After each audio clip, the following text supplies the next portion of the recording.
Hello everyone, good morning. আর লাইফস্টাইলে তোমাদের সবাইকে স্বাগত জানিয়ে আবার একটা নতুন ভিডিও নিয়ে চলে এসেছি।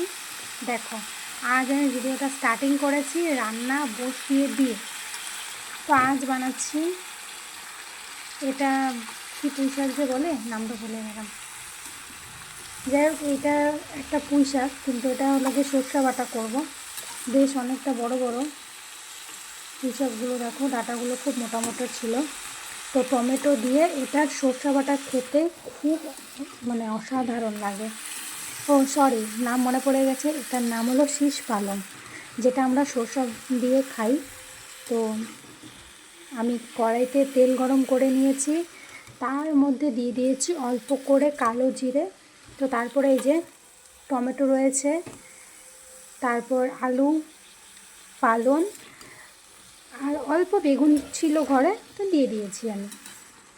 তো এগুলো হালকা হালকা ভাজা ভাজা হতে থাক। আমি তেলের মধ্যে দিয়ে দিয়েছি, হালকা নুন দেব, নুন দিয়ে এটাকে ঢেকে দেব। ঢেকে দিয়ে আমি যে চলে যাব আজকে পাটাতে মশলা বাটতে। সেটা যাব হলো এই যে, তো চলো বেটে নিয়ে আসি। কালো সরষা আর কাঁচা লঙ্কা। আমার সরষে বাটাতে, যে কোনো সরষে বাটাতে যদি কালো সরষা না পড়ে, তো আমার মনে হয় কি সেই সরষে বাটার টেস্টটা ভালো আসবে না। তো চলো এটা পাটায় বেটে নিয়ে আসি, ঠিক আছে? তো গাইস দেখো, আমার এই যে সর্ষের এই চচ্চড়িটা করা কমপ্লিট হয়ে গেছে। আমি এখন নামিয়ে দেবো, হয়ে গেছে। আর এই যে এদিকে ভাত বসিয়ে দিয়েছি, ভাত হতে থাক, ততক্ষণে আমি গিয়ে বিছানাটা উঠে আসি। এখনও বিছানা ওঠানো কমপ্লিট হয় না, আগে রান্নাটা কমপ্লিট করে নিলাম। তো চলো। দেখো বন্ধুরা, আমার সব কাজ কমপ্লিট, বিছানা টিছানা গুছিয়ে নিয়েছিলাম, সব কিছু একদম টিপ অ্যান্ড টপ যেটাকে বলা হয়। তো এইসব হয়ে গেছে, সব কমপ্লিট হয়ে গেছে, বিকেলও হয়ে গেছে। দেখো বাইরের ওয়েদারটা দেখাই, ভালো লাগছে না?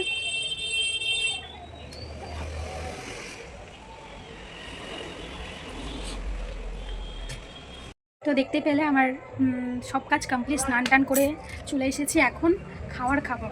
খাবার খেয়ে একটা জিনিস বানাবো আজ, পিঠা বানাবো। পিঠা কোন পিঠা বলো তো? আজ বানাবো কি বলে ওটাকে, পুলি পিঠা বলে। হ্যাঁ, তো পুলি পিঠা বানাবো, তার জন্য আমি সব কিছু রেডি করে রেখেছি। দাঁড়াও, সব কিছু রেডি করা হয়নি, চলো তোমাদেরকে ব্যাক ক্যামেরা করে দেখাই, ঠিক আছে? দেখো বন্ধুরা, এই যে এটা কি রয়েছে বলো তো? দেখে মনে হচ্ছে না ক্ষীর, কিন্তু এখনও বানানো হয়নি, এটাকে এখনও বানাতে হবে। এর মধ্যে রয়েছে নারকেল, রয়েছে খেজুরের গুড়, আর অল্প সামান্য পরিমাণে চিনি দিয়েছি। তারপর দেবো হলো এলাচ, বাস। এগুলো দিয়ে মেখে রেখে দিয়েছি আমি। এলাচ দিয়ে দিয়েছিলাম আগেই। তো দিয়ে সব কিছু দিয়ে মেখে রেখে দিয়েছি। এখন এটার মধ্যে যাবে হলো দুধ দিয়ে প্রথমে এটাকে ভালো করে জ্বালিয়ে নেব। জ্বালিয়ে নিয়ে তারপর আমি দুধ দেবো। দুধ দিয়ে আরও ভালো করে এটাকে একদম ক্ষীর বানিয়ে, তারপরে তোমাদের সাথে শেয়ার করছি। তারা আমি ভাত খেয়ে নিই, খাওয়া দাওয়া করে তারপর এটা ক্ষীরটা বানিয়ে নেবো। ক্ষীর বানানোর পরে আমি ওই পিঠার ডোটা তৈরি করব। কী করে করছি সবটাই তোমাদের সাথে শেয়ার করবো, দেখতে থাকো। তো চলো বন্ধুরা, আজ কী বানালাম তোমাদের ফাইনাল লুকটা দেখিয়ে দিই। এই যে দেখো, যে বানিয়েছি আমি পালং শাক সরষা দিয়ে, এটা শীষ পালং। আর একটা বেগুন ভেজেছি, সেটা আমার জন্য, হাজব্যান্ড খায় না বেগুন ভাজা, তার জন্য শুধু আমার জন্য বানিয়েছি। আর এখানে আমাদের ভাত রয়েছে। আর এই যে এটা মাছের মাথা দিয়ে আমার মা বানিয়েছে। কী বলবো, এই যে মাছের মাথা, ঠিক আছে, টোটালটা মাছের মাথাই রয়েছে। তো এটা মা বানিয়েছে, মাছের মাথা দিয়ে একটু তরকারি টাইপের বানিয়েছে। ফ্রিজে মাছের মাথা ছিল, বাবা নিয়ে এসেছিলো আর মাছের মাথা। আর মাছের মাথা খেতে খুব ভালো লাগে, আমাদের সকলেরই ভালো লাগে। তো মা বানিয়েছে, আমাকে একটু আগে দিয়ে গেল। তো আজকে লাঞ্চটা জমে যাবে। মা না দিয়ে গেলে শুধু এটা দিয়ে আমার লাঞ্চ হয়ে যেত, কিন্তু যখন দিয়ে গেছে, আর খেতেও ভালোবাসি, তো আজকে খাওয়াটা একদম খুব ভালো হবে। তো চলো লাঞ্চ করে দেন তারপরে আমি যে পিঠাটা বানাবো তখন তোমাদের সামনে আবার আসবো, ঠিক আছে? টোটাল রেসিপিটা তোমাদের দেখাবো। আমি ফার্স্ট টাইম বন্ধুরা ট্রাই করছি বাড়িতে, তবুও একা একা সাহস করে, তো অবশ্যই তোমাদের সাথে শেয়ার করবো, ঠিক আছে? তো বন্ধুরা দেখো, আমি এখানে ডোটা বানাতে বসেই পড়েছি অলরেডি। এখানে রয়েছে চালের গুঁড়া, রয়েছে গরম জল উষ্ণ, আর লবণ। এবার তোমরা চাইলে কড়াইয়ের মধ্যে গ্যাসের চুলাতে বসিয়ে এটাকে ডোটা তৈরি করতে পারো। আর চাইলে গরম জল বাটিতে রেখে অল্প অল্প করে মেখে নিতে পারো হাত দিয়ে, যতটা তোমরা গরম জলটা সহ্য করতে পারবে হাতে। তো তো চলো আমি আমার মতো করে নিয়েছি। তোমাদের যেভাবে সুবিধা তোমরা অবশ্যই সেভাবেই করো। তারপর ডোটা তৈরি করে আমি ওটাকে ঢেকে রেখে দিয়েছি একটা ভেজা কাপড় দিয়ে। আর আরেকদিকে কড়াইতে বসিয়ে দিয়েছি হলো দুধ যেই ফুটে এসেছিলো তার মধ্যে দিয়েছি পাউডার দুধ আর দিয়ে দিয়েছি গোটা এলাচটা পুরোটা দিইনি, এলাচের ভেতরে দানাগুলো দিয়ে দিয়েছি যাতে স্মেলটা খুব সুন্দর হয়। তো চলো এবার এটাকে ক্ষীরটা বানিয়ে নেব। যেই আমার দুধটা ফুটে এসেছে এবার আমি দিয়ে দেবো ওখানে নারকেল আর খেজুরের গুড়টা যে আমি মিক্স করে রেখেছিলাম সেটাই এখন এখানে ঢেলে দেব। তো চলো ঢেলে দেওয়া যাক, তাই না? এভাবেও বাড়িতে ক্ষীর বানিয়ে খেতে সত্যিই ভালো লাগে। আর আরেকভাবেও হয়, সেটা হলো গিয়ে দোকান থেকে নিয়ে আসতেই পারো রেডিমেড ক্ষীর, যেটা তোমাদের ভালো লাগে।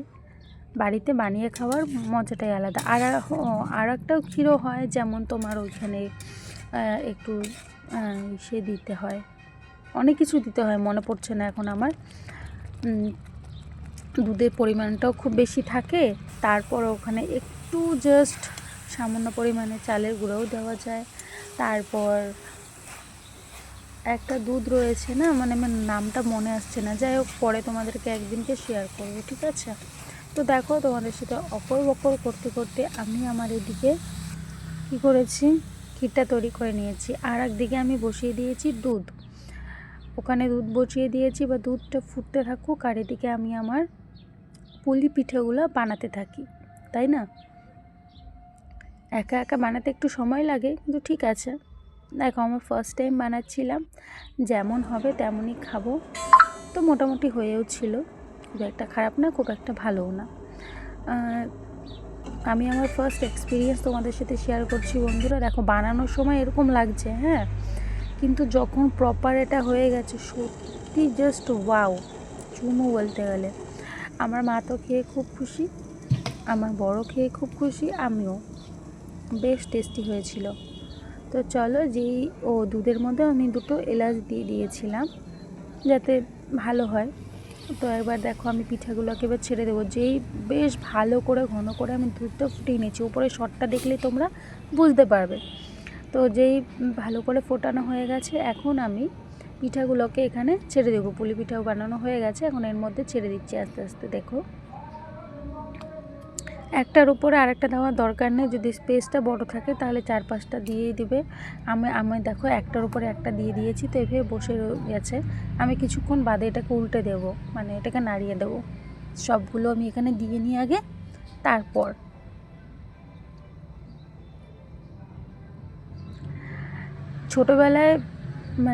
ছোটোবেলাতে এই চুষি পিঠা, এই চুষি যখন মা বানাতো তখন ওর মধ্যে পুলি পিঠাও 1-2টা দিয়ে দিত, বেশ ভালোই লাগতো।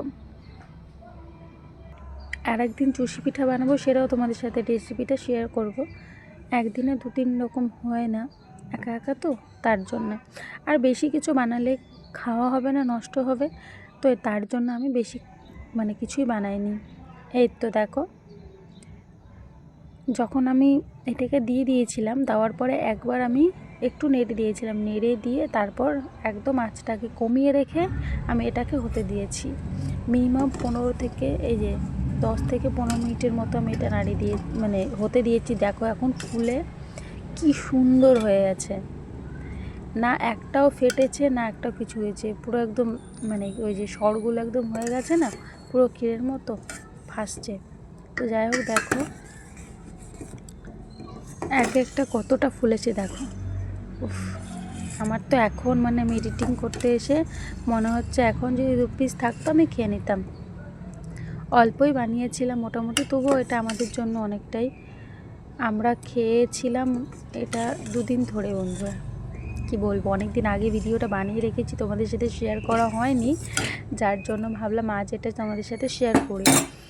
আর চাইলে কেউ ঘরেও খুব যারা পারে না, বলছি যারা নতুন, তারা আমার এই ভিডিওটা দেখে আশা করি পারবে। সব কিছু একদম অল্প পরিমাণে নিয়েছি, দেখেছো কি সুন্দর হয়েছে, সত্যি খেতেও যেমন দুর্দান্ত হয়েছে, দেখতেও খুব ভালো লাগছে।